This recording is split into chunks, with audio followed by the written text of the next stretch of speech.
a new CNN poll found, and this, by the way, appears to be the consequence of the Epstein, whatever you want to call this. I'm not going to go along with the TV networks and call it a conspiracy theory.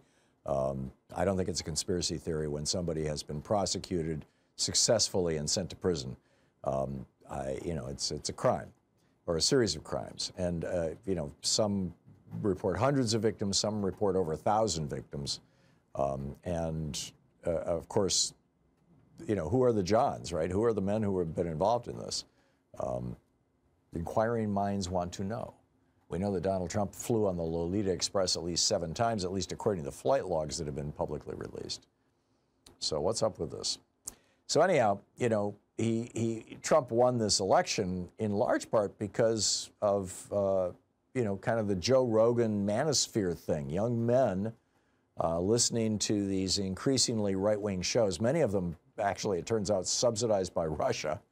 But Trump won the election based on these younger men. And a new CNN poll finds that 40% of men younger than 35 approve of Trump and 60% disapprove. Now, he was at 54% disapproval back in February, but he's up to 60% disapproval now. That's a 4-point swing. That's substantial. 65% of men under 35 are dissatisfied with the government's handling of the Epstein case, while only 10% are satisfied. So, what's this going to mean for the elections?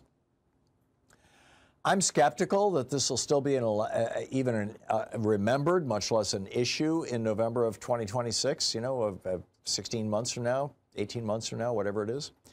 I think it's 17, 15. Anyway, year and a half from now. But it does provide an opening for Democrats to at least start reaching out to young men and saying, we've got something for you too, and we'll tell you the truth. I think it's entirely possible. So we'll see. We'll see where this goes. But it's an interesting political moment right now. This is sort of the parallel that this keeps reminding me of, and you've got to be a certain age to remember this. But it reminds me of Nixon during Watergate, when he was claiming that there was nothing to see there, and John Mitchell was like, don't worry, and it's not, it's just a third-rate burglary, and these guys were freelancers, and we have no idea who they are, and, who knows what's going on, and, quack, quack, quack. And it turned out that, Nixon was just lying through his teeth. And clearly Trump is as well. And we know how that ended up with Nixon. I mean, he got driven out of office under threat of impeachment.